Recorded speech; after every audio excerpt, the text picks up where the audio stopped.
Request everybody to please settle down as we are about to begin with the session.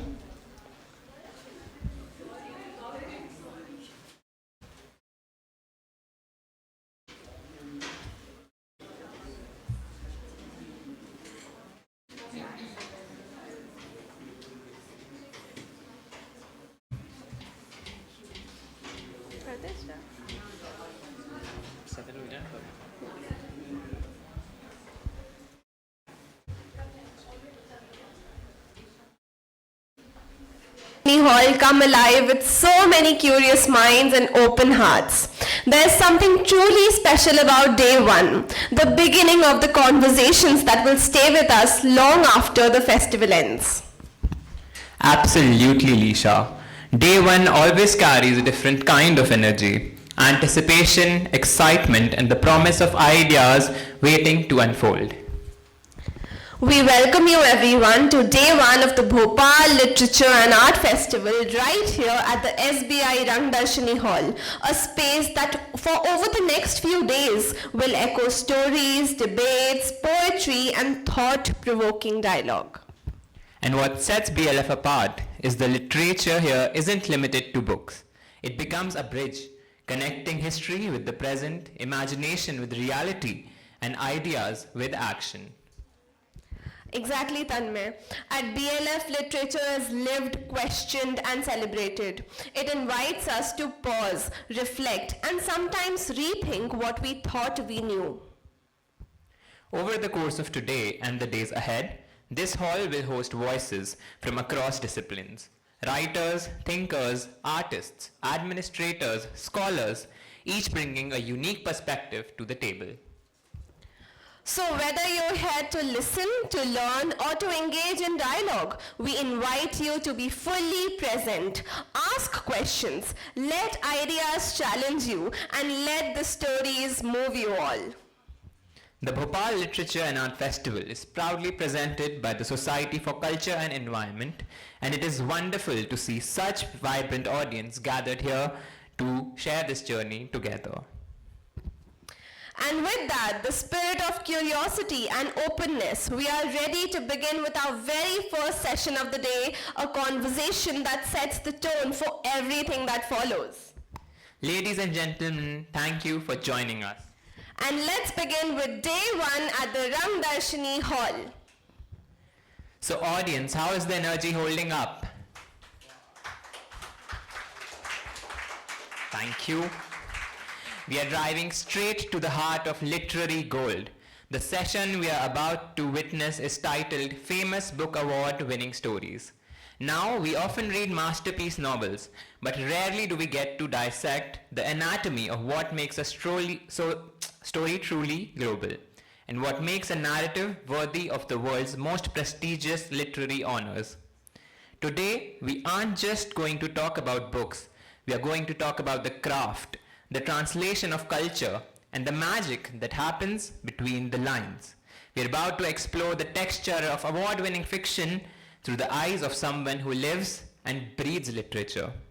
To guide us through this narrative, it is my distinct privilege to honor our distinguished speaker. This moment holds a particular significance for us. Ladies and gentlemen, we have unique honor of welcoming a luminary who is truly one of her own. Please put your hands together for our speaker, Devanshi Khetarpal ji.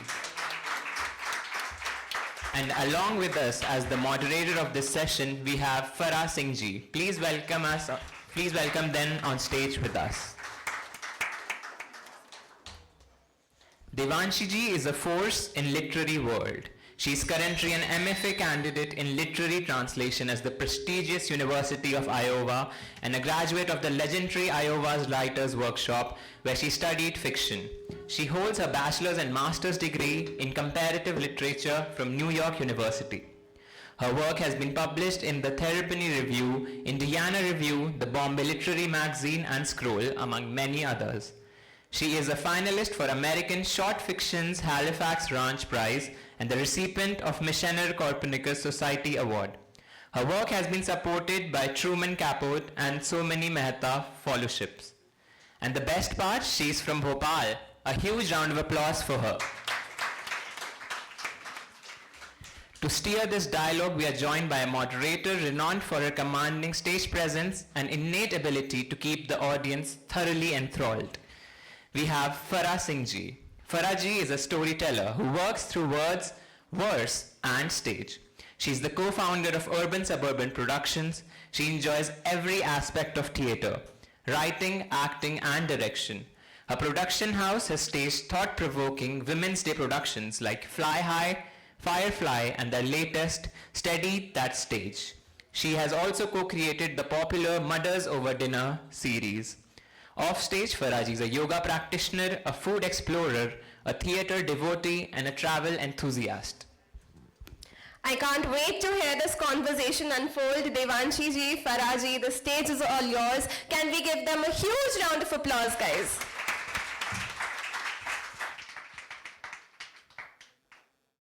Thank you for this. So good afternoon, Adab, Namaste. We're here at the Bhopal Literature and Art Festival 6. Bhopal is a story that listens to stories. No rush about the stories here. This session, using my theatre projection. Could you hear me at the back? Hello. So I'll begin where I stopped. Bhopal is a city that listens to stories and listens to stories that are not so rushed. So our session is about the famous Booker Award winning stories. They're not just prizes, but books that reveal the times. Let's reverb. Hello? So I'd like to introduce Devanshi Khetarpal, who spends years reading the Booker, not just the winners, but a cultural archiver. So tracking, shifting imagination and tastes. I'd like to go through her CV and let me warn you, it's a very extensive CV, so I'll try to do the Shankar Mahadevan breathless thing here. Channel Mr. Shankar Mahadevan, and here it goes. Currently, she's enrolled as an MFA in Literary Translation, University of Iowa.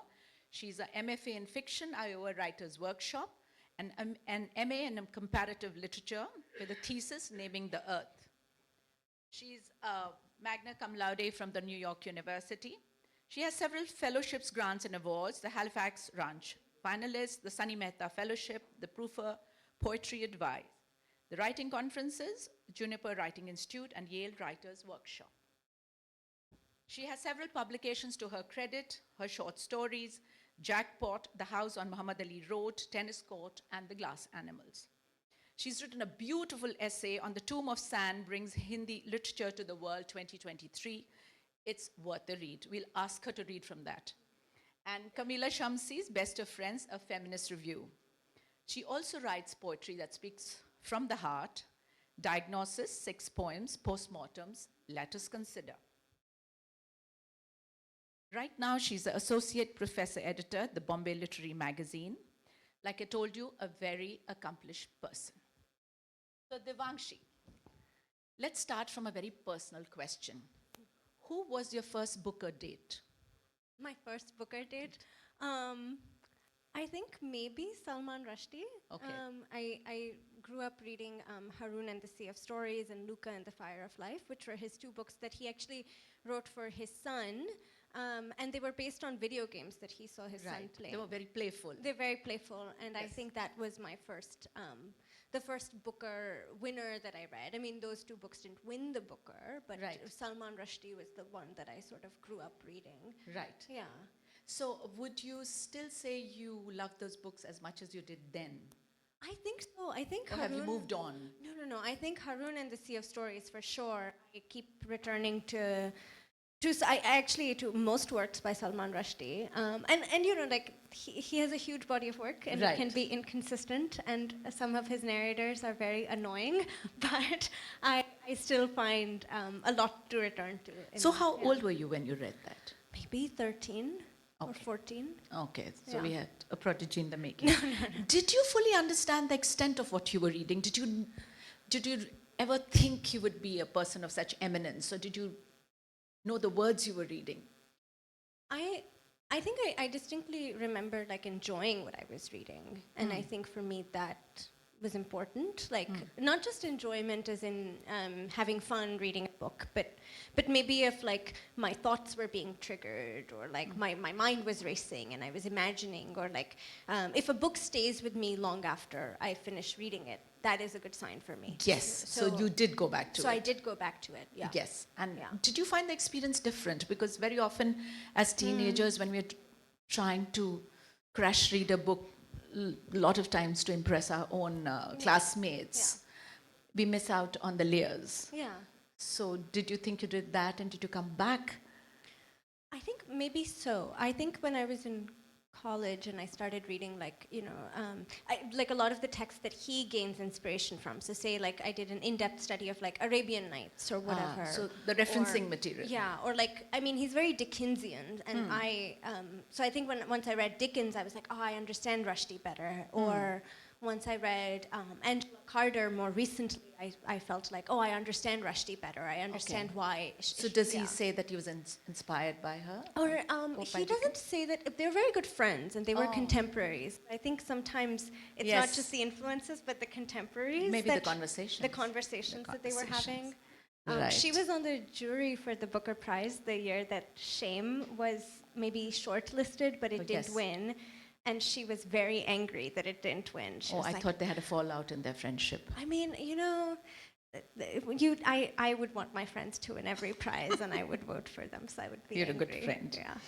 So my next question to you is, why is the Booker Prize considered such tough reading? Readers say that the Booker has changed, but they struggle to say how. So looking back at the last 20 years of Booker winners, what strikes you? I mean, not so much analytically, but instinctively. What do you think has changed? I think the Booker Prizes maybe in the early 2010s decided to open up the prize to any book written in English language from anywhere in the world. Earlier it was like the Commonwealth, Ireland, and then I think Zimbabwe was included a little later. And so I think that a lot of the post-colonial greats that we look up to, J.M. Coetzee, Rushdie, Arundhati Roy, Kiran Desai, all these people were awarded the Booker Prize and came out of the Booker Prize or became canonic figures after the Booker win. And I think people don't read enough from the global south anyway. Yes. And then when they do, or they read something like The Seven Moons of Mali Almeida, which is on the Sri Lankan Civil War, and a book like that has never been written, whenever something is unfamiliar or written in a dialect that is difficult, it becomes a difficult reading. But I think sometimes the tedium is rewarding, and maybe over time we have become a readership as opposed to tedium and difficulty. We want books that are easy, consumable. They're consumer products now. Right. We want writers who are easy to digest and confirm our biases rather than questioning us or pushing us. Right, because I remember having a conversation with my husband's American colleague who said The God of Small Things was very difficult to read because there was a lot of ethnicity. And for me, who had a Malayali best friend, I thought it was so easy. I was so familiar with the culture, and I kept wondering, was it the language, what it the analogies, what was tricky? But I think it was the fact that that culture was unknown, that was completely mysterious, and therefore you had to maybe read it twice to get to know it. So yes, interesting perspective. Do you think the Booker is more fragmented, or is it more global? Do you think it's become more intimate or political, or how is the complexion changing? I think it's hard to make any kind of, well, I think that the juries change year to year, and I think that also affects the way that, the way they pick their winners, or, like I think the best of the Booker, like which the Rushdie won, which does like these 10-year reviews of like finalists or winners of the Booker Prize. And then every year you see that list change, or like, oh, Michael Ondaatje didn't make it this year, but he was a winner or something like that. And, so I think that every, and I think every jury is also a product of its time and its milieu, so as much as the books are. So I think that maybe over time, the one change that I do see happening is that once it's opened up to the US, there are a lot more American writers. And that was a genuine resentment, I think, because Yes, America has... do share the genuine American resentment against international winners. And where does that come from? I mean, I think that like America has plenty of awards, you know, like they have the Yes. Pulitzer, they have the National Book Award, they have like hundreds of magazines that like are able to make like be taste Why makers. are they unhappy sharing it with the rest of the world? And you know what, they should share. Like the Pulitzer Prize is like only awarded my to goodness. like citizens or permanent residents, and not like the vast body of immigrants who work on visas or are undocumented. Oh, is that it? Yeah, and like, and I'm sure, I mean, there's so many good writers who are not permanent residents and citizens. Watch out for Devanshi Khetarpal. Not that I'm saying, you know, I will ever win it and Why that not? I would like to be whatever. But I think that I think that there are so many avenues for taste making in America that yet another prize that is opened up to Americans is going to bring some resentment, especially for the groups that the Man Booker Prize was maybe originally meant to sort of award. Do you agree with the idea of the Booker novel actually being slotted as a difficult novel to read? Say someone from India is trying to read something from South Africa, from Korea. Are we going to have the same struggles? We will. I think so. I mean, I also read Disgrace when I was growing up by Right. J.M. Coetzee, and that is a book that changed my life, Right. I think. But it does take risks, and it does talk about South Africa and in ways that are... We will come back to Disgrace because this is a novel that Devanshi loves, so we Yeah. will come back to it. Yeah. Going back to the favorites, Mm-hmm. how this India's tryst with the Booker is Salman Rushdie's novel, The Midnight's Children, which is like a watershed book. It casts a large shadow. It's mounted with great expertise, myth, magic, contemporary events. It sort of changed the grammar of Indian fiction. So do you see Midnight's Children as a beginning or a burden for writers who came after? I don't think I see that as a burden, but I think that sometimes it becomes easy to blame the first for all the faults that the next generations have to face, you know, like, and this happens also with writers like Jhumpa Lahiri, for Right. instance, right? Like, and sure, like, her fiction might sound dated to us now, but for its time, she did make a space for a certain kind She of did. story. Very fine writing. Yeah, and so I think that, but I think it's also like difficult to pin it on one book alone, you know, especially the one book that has won an international award, like, and then to ignore the vast body of homegrown writing or writing that has not been awarded or writing that is not happening in English as well. So I think it's, yeah, I wouldn't want to pin my hopes on one book or say that's the gift or So the out of burden. all of Salman Rushdie's writing, do you think Midnight's Children deserve to win? It's a very fine book. It is a great book, and I really enjoyed reading it. So I reread it shortly before, you know, this month, and I really enjoyed it. And I think that, okay, I am reluctant to say that, because I haven't read every book of his, but I do think Midnight's Children is It's up a very there. fine book. Yeah. So do you think the Booker rewards ambitious writing? It rewards huge writing, that the softer writing is lost? I think that the recent winner, David Suloy, writes some softer novels, as Flesh. far as I'm aware.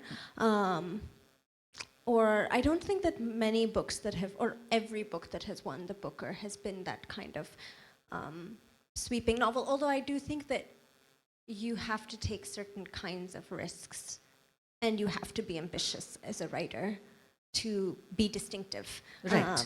You know, so like even if I look at this year's finalists, like I think Audition was a finalist by Katie Kitamura or other writers. Not all of them are really talking about the nation state, right? Right, Like a lot right, of writers right. are, or a lot of books, award-winning books are. So, and I think it is hard to also say what is a Booker award-winning story. Like this is So going to should win we the ask the Booker. audience how many people have read a Booker book or tried to read a Booker book before dropping it off? How many people in the audience would have attempted to read a Booker? Okay, attempted, few pages, few lines. Yeah. So is it intimidating? Is it that what drives us away? Is it? And you know, like maybe I think literature is becoming easy.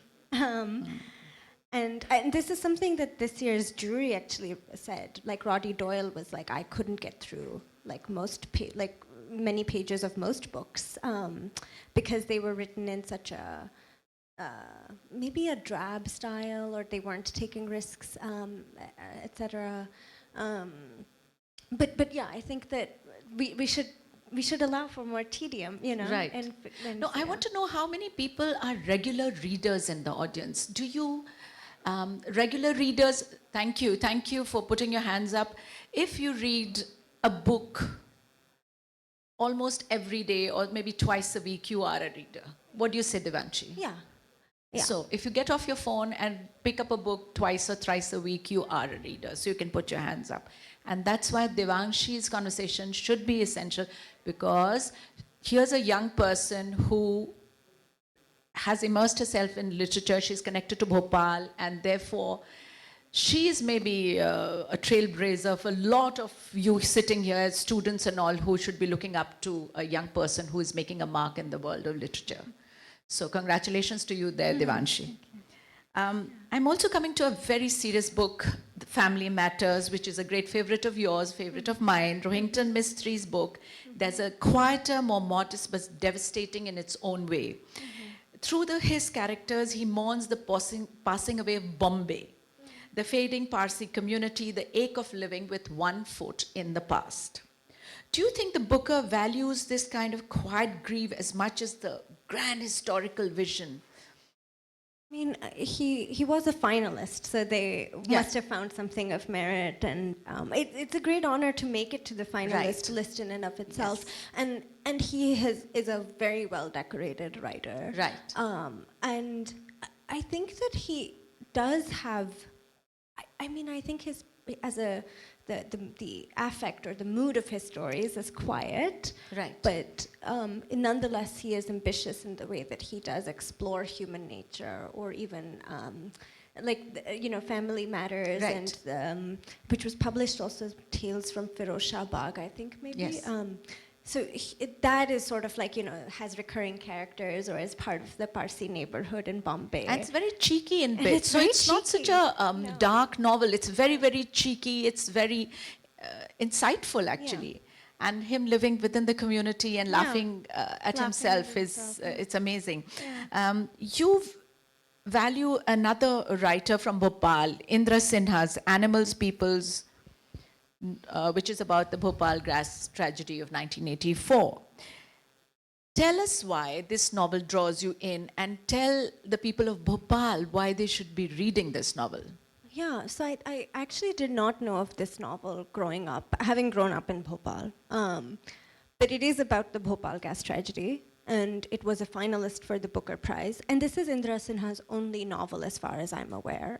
He was a journalist, and he came to Bhopal to sort of work on the gas tragedy, and then all the proceeds from the book sales go directly to the victims.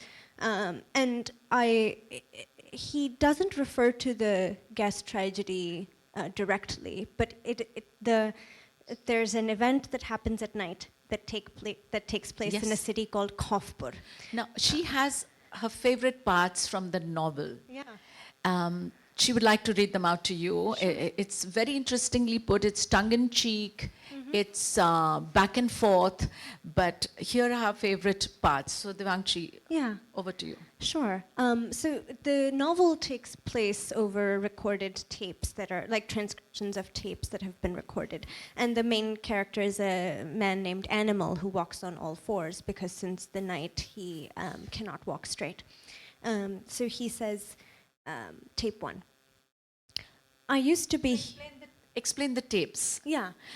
Yeah, just, so the just whole listen. novel is structured in like tapes of these transcriptions that he took from So this journalist animal. taking interviews, Yeah. and this whole novel is tapes that Yeah. he uses and puts together. So this is about that night. Yeah. I used to be human once, so I'm told. I don't remember it myself, but people who knew me when I was small say I walked on 2 feet just like a human being. So sweet you were, a naughty little angel. You'd stand up on tiptoe, animal my son, and hunt in the cupboard for food. This is the sort of thing they say. Only most there wasn't any food, plus really it isn't people, just Ma Francie who says this. She doesn't even say it that way. What she says is, tu es taille si charmant, comme un petit ange méchant. Pardon my French. Which is how they talk in her country. Plus, I'm not really her son, nor any kind of angel, but it's true, Ma's known me all my life, which is nearly 20 years. Most people round here don't know their age. I do, because I was born a few days before that night, which no one in Confpur wants to remember, but nobody can forget. And then I'll read from the last paragraph of this tape. So this is a French nun who comes to take care of the victims of the Bhopal tragedy, and she looks after this little boy. So he's the Ma he talks about. Very, very beautiful, very beautiful. And then the last paragraph is from this tape. Don't worry, everything will be explained in due course. I'm not clever like you. I can't make fancy risoles of each word. Blue kingfishers won't suddenly fly out of my mouth. If you want my story, you'll have to put up with how I tell it. And you do have to put up with how he tells it, because it is Because there are a lot of cuss words, there are lots of going back and forth, there's a lot of gutter language, but it's raw. And it's raw, and it you know has a particular dialect. Like you can say, oh, you know, like this is a literal translation from of like something from Bhopali Bhopal. Hindi or something, and you know, or like things are not directly referred to, so you have to infer a lot. Yes. So yeah. So I will be picking up my copy, and I hope people from Bhopal will also look at it. So what, the book didn't win a Booker, but it was something that was well written. Coming to another book that you refer to, it's Disgrace by J.M. Coetzee. It's an unsettling, for people who don't know, it's an unsettling novel in South Africa. It talks about Professor David Lowry, who preys on his young student, is dismissed from college. David calls himself a servant of Eros, framing moral failure as inevitability. He says, I would rather be shot than change. So this novel is about desire, power, shame, and violence. Why do you think Booker sometimes rewards books that make readers deeply uncomfortable? I think those are the most exciting kinds of books. I personally love to write fiction that challenges the reader. And I think, so I had a professor, Ethan Kanan, at the workshop who used to say, whenever you're writing dialogue, think about the worst thing a person can say and write that down, because no one remembers the nice things said to them. That's a good tip. Yeah, We'll follow it. It's in a my good writing. tip, and yes, you know, thank you. don't practice it in life, but practice it in fiction. And you know, he was always like, okay, what's like the bad thing that this character is doing? What's the bad thing happening? Something bad needs to happen. And so I think that is a rule that works generally for fiction. We don't remember the good stories of like, oh yeah, you know, this family or something. We remember the humor, the flirtation, the contestation, the arguments, the debates. And I think that we're afraid to write them because we don't want to be judged for having those bad We thoughts. don't want to be judged. We don't want to be that friend to that friend who writes this. Yeah. I don't want my family to read I don't want my what family my to- thoughts Yes. actually are. Maybe they are my thoughts. Maybe they are my thoughts. Maybe they are not the thoughts of the character. No. They are my thoughts, and they're evil. Yeah, So, exactly. yes, they're evil. That would Yeah. scare people. Yeah.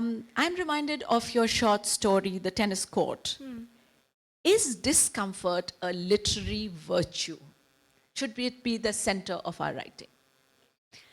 I find discomfort to be a literary virtue for the sake of a good story. And I think I believe in, I think I want literature to challenge me. Like, I want literature to challenge my opinions So of the as a world. reader or as a writer? Both, I think. Both. And I think How many both people are, in this yeah, room would like valuable. a book they read to challenge them, to make them uncomfortable? Yeah. Would you put that book down and come back to it? Or would you never touch it? Come back to it. Yeah. Come back to it. So that's what she's talking about. And Yeah. so your perspective as a writer is you would, and as a reader is you would. Yeah.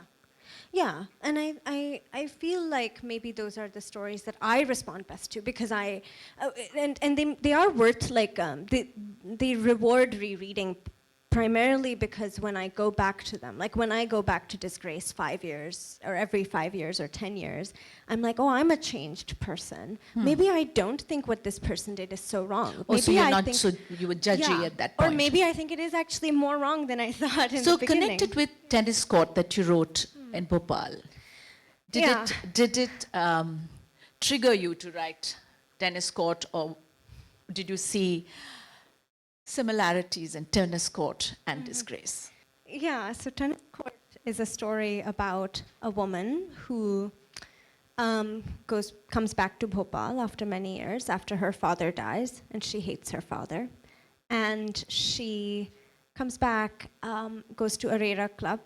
Some of you may know that. She goes back to Arera Club to see, with her mother, to see some of her dad's colleagues play a tennis game. And then she goes to the pool, and then she remembers that she was raped there by one of her dad's colleagues many years ago.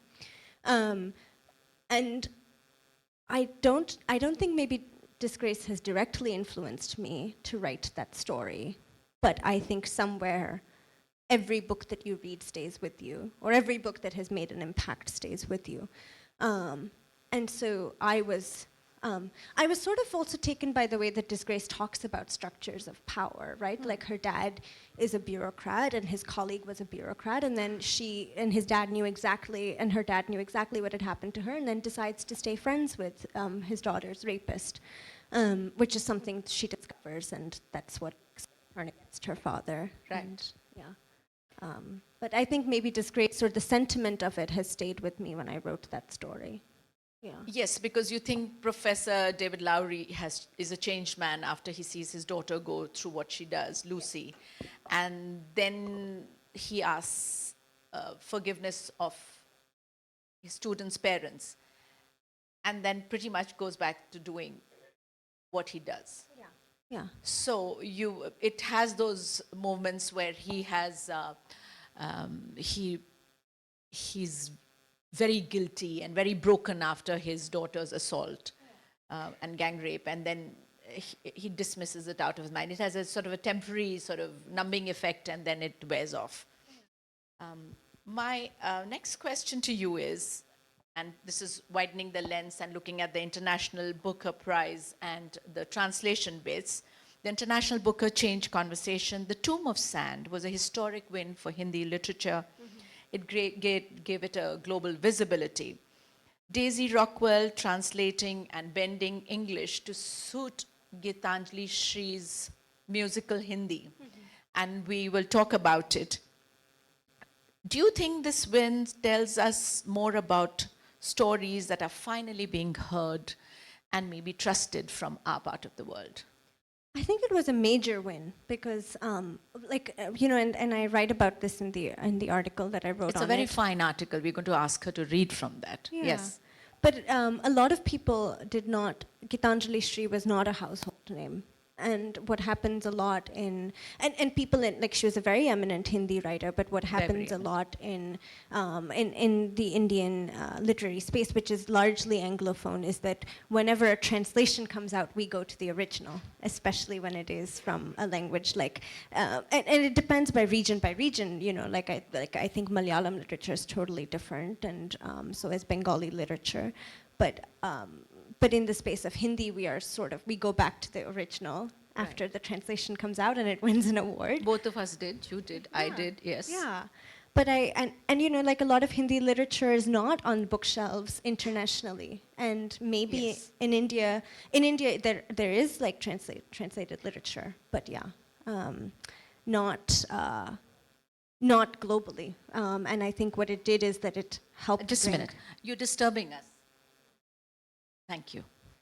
Yes, sorry. And what happened is that after her win, her international Booker win, there were a lot more translations from South Asian languages happening. There's a lot more Hindi literature that is also now coming into the US. So when I went to the translators conference after Daisy Rockwell won the Booker, I was like, wow, it's like this is South Asian literature conference. It's not a global literature translation conference because there's so many more Because we South outnumber Asian. any other race anywhere. Yes. I mean, you know, there's a lot of South Asians everywhere, Yes. but it was really nice to see because I was like, when I used to Was ask, it intimidating or was it reassuring? you know, I met Daisy Rockwell at this conference and I said, oh my God, you don't have an ego. And she said, I'm a translator. And then she said, I cannot have an ego. And you know, I prefer the company of translators more than fiction writers for this reason. But So would you like to read out from your essay? Now, Yeah. this is a very fine essay. It's a review of The Tomb of Sand in English, and she will read it out to you. Yeah. Sure. So this is, it's very interesting. Explain the concept what you're going to explain. Yeah, Yes. so this is, I love an essay by Walter Benjamin, who was a theorist of I mean, he was a philosopher, and he wrote this essay called The Task of the Translator, in which he says the task of the translator is to allow their own language to be changed when they are, as much as they are changing the, you know, the language they are translating into. And I'll explain that a bit, but this was basically about how the big change that just the simple Booker Prize win brought to Hindi literature. So I'm going to start with the first paragraph, and then I'll give an example of why the translation was so effective. I write in English, the assassin language, the currency of hegemony, the curse of the colonizer. Paradoxically, however, English is also the global language of most translations, bringing literature from other languages to a wider audience. In his famous essay, The Task of the Translator, Walter Benjamin writes that the translator's task is not to communicate literally or even faithfully the message of the original in another language, but the real task is to communicate the intention of the original. And in the process, a translator opens her own language to the echoes of the other, to transformations and fractures, towards new limits and new freedoms. And then I'll give an example of Rockwell. So she's comparing the original, Yeah, Ret Samadhi. Ret Ki Samadhi, and into Tomb of Sand, and how the language and without changing the concept much. Yeah, And I was struggling with the word, but I've got onomatopoeia. yeah. So she talks, onomatopoeia is the sounds that we give to language to make it sort of more musical and be understood. Yeah, like a buzz or Like a something. buzz Yeah. and Yeah. whatever. Yeah, so she... So, yeah, Daisy Rockwell's English constantly teeters on the edge. The sound of noises is not substituted for words denoting noise, even when such choices might have been arguably easier. In some sense, the translation can almost be seen as too literal, too programmatic, not coded or mysterious enough. Ankita Chakrabarti, this was published in Scroll, calls the translation excessively loyal to the Hindi version. Although I do in part agree with Chakrabarti, I believe that Rockwell's translation works well even with the rule book in hand. So now, imagine the sound of sticks tightly bound together jhadu, as they rub against sandpaper. Shri uses the word khas in Hindi for the sound of a jhadu. And this is my best attempt at translation of, like, you know, I don't want to translate jhadu as broomstick because broomstick is different. But Rockwell translates the sound khas as scritch, evoking the unruly textural friction between surface and sound. And so given the phonemic orthography of Hindi, which is the system of writing in which the written symbol corresponds to its spoken sound, the translator's word of choice can either choose to inhabit or abandon the oral atmosphere of a narrative. So khas a transliteration is a softer sound in English rather than the friction invoked by scritch scritch, which makes you roll your tongue and flick it against the back of your teeth before you repeat the difficult maneuver as quickly as possible to have to enunciate the word. So it's making you do the work, actually. That's why you should read Devanshi Khetarpal. Her analysis of the scritch scritch and the ghas ghas and the whatever. So is it the jharu is more ghas ghas or scritch scritch? Yeah. Ghas ghas. Yeah. Right. And it depends on the language that you're writing or you're familiar I with. agree. Let's come to The Heart Lamb, which by Banu Mushtaq, which is translated by Deepa Bhasti. It's a scathing insider look into a woman's life. It explores patriarchy, culture, faith, and resistance. So, my question to you is, it is safer to write about your own milieu, your own background, than tread on anybody else's toes? Sometimes. I mean, I don't think it's easier, but I think people perceive it as more acceptable. Like, And Banu Mushtaq said that was one Yeah. of the reasons that she wrote, because she understood her her own setup better, and that she was also afraid Yeah. of writing about someone who would then pick on her. yeah. So do you think that was limiting, and it would have been more interesting if there were more varied stories? I found the collection really, really interesting to read, and I But really it's heavy. devoured. It was heavy. And it was depressing. It was As a depressing. woman, it was very depressing. I mean, there's that scene in which I remember her husband sort of rebukes her and says, "Oh, I pee standing up and you pee sitting down," or something. And so, who is more respectable in this household? But I think that it is a story that had to be told, and I'm very Right. happy that I read it because Right. even in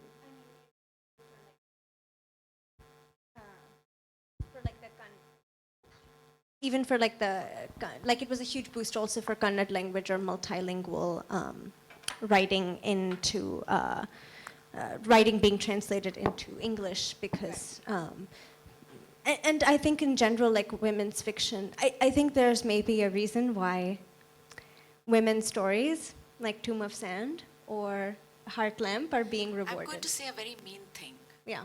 Women have 4 Booker winners. The men have 2. There We are should winning be 4-2. there should be more Can Booker. we have the names Yeah. of all the women writers?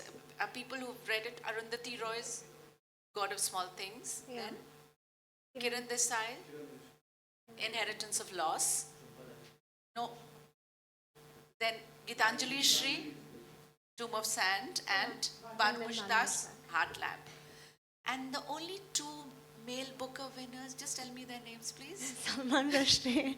Yeah. And then we Arvind have Arvind Adiga, Adiga, yeah, the that's White true. Tiger. The White Tiger. So yeah. we're winning 4-2. So do you think women's stories are more authentic? They write from the heart, and somehow we're more connected with our emotions. So therefore, the stories are truer and more authentic. What is it? I think that men are starting more podcasts now, so they get their stories out there. It's So- like 2 men talking is a podcast. Yes, 2 men talking, and 6 women sharing something is intimate. Yeah. Yeah. And there is like I think even their translators like I want to translate more women because I realized I was translating a lot of men, and then I was like I want to change that actually, and I have, this is unrelated, but I think women, there's also a huge trend of feminist translation. Like people are doing feminist translation. So my friend who translates from Spanish came across this huge 500-page document about how to be a good housewife. And she said, I'm not going to translate from We have a translate. 5,000-page one in India. I don't think you know about it. I mean, that's terrible. But even those 500 pages, instead of translating them, she was like, I'm going to erase most of the book and just keep do an erasure poetry sort of thing. So I'm going to erase the book and then keep the 1 or 2 sentences Very that are cheeky, you very should cheeky. be like this. And so, Talk to me about Han Kang's book, The Vegetarian, translated from Korean into English by Deborah Smith. The Vegetarian is a Korean woman's resistance to her own culture. how she wants to change her own food habits, and she wants to change the food habits of her family. Before we think she's moving into healthy food habits, basically she's slipping into a plant identity, and finally it leads to her mental breakdown. Are we overrunning our time? Okay, we'll wind up. Yes. So this is a story that finally, that was not acknowledged by the American critics, finally won her the Nobel Prize in 2024. So this is what it says, that the Booker is basically a recognition or something bigger and bolder that happens. So we'll take the mic around to a few people in the audience. Yes. Can you?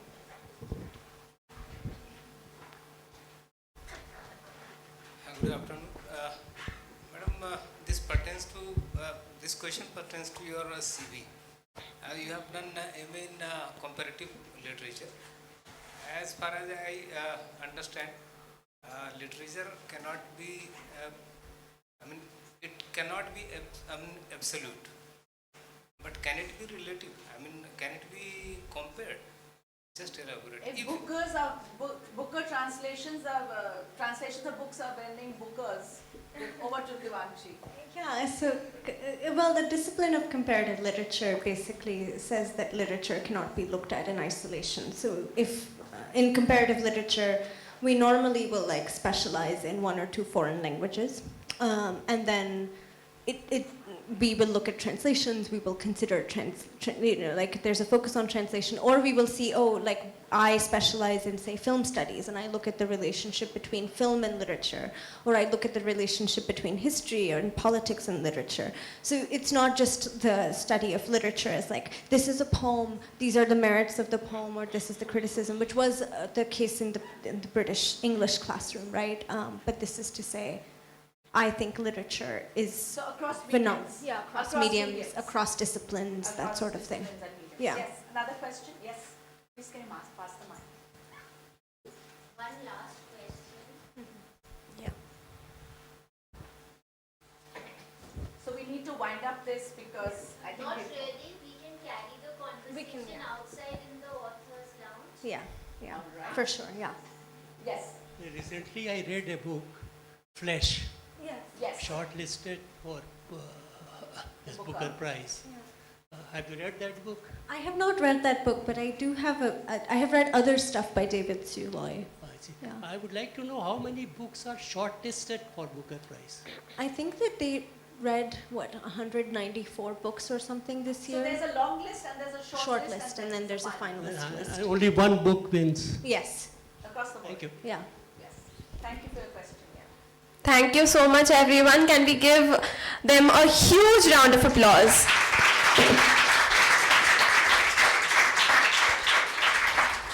And can I thank the organizers and the staff and everyone? It takes a lot of effort to put up these kinds of events, and a lot of invisible labor goes into them. So thank you so much.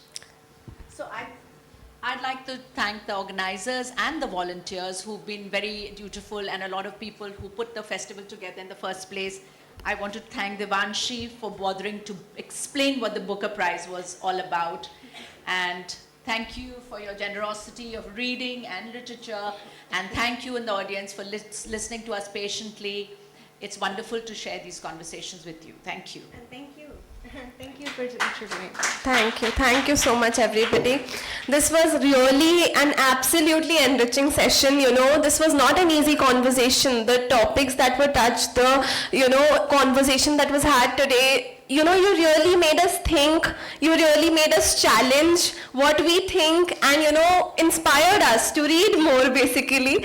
And thank you so much, Devanshi ji, for taking us inside the anatomy of an award-winning fiction, for showing us how stories travel across languages, how cultures are translated, and how literature becomes universal without losing its roots. Your journey from Bhopal to the world's most, amazing literary spaces, you are truly inspiring, ma'am. And Farah Singh ji, thank you so much for shaping this conversation with your light and with your life and this amazing grace. And your questions allowed to craft the storytelling, to breathe, to unfold, and to connect deeply with all of us present over here today. I'm sure the audience agrees with me. And to mark this wonderful exchange of ideas, I would now like to invite Niharika Singh ji, a respected member of the Society for Culture and Environment, to kindly join us on the stage to present a token of gratitude to our distinguished speakers. Can we give them a huge round of applause? Ladies and gentlemen, this memento is not merely a souvenir, it's a piece of living art and cultural memory.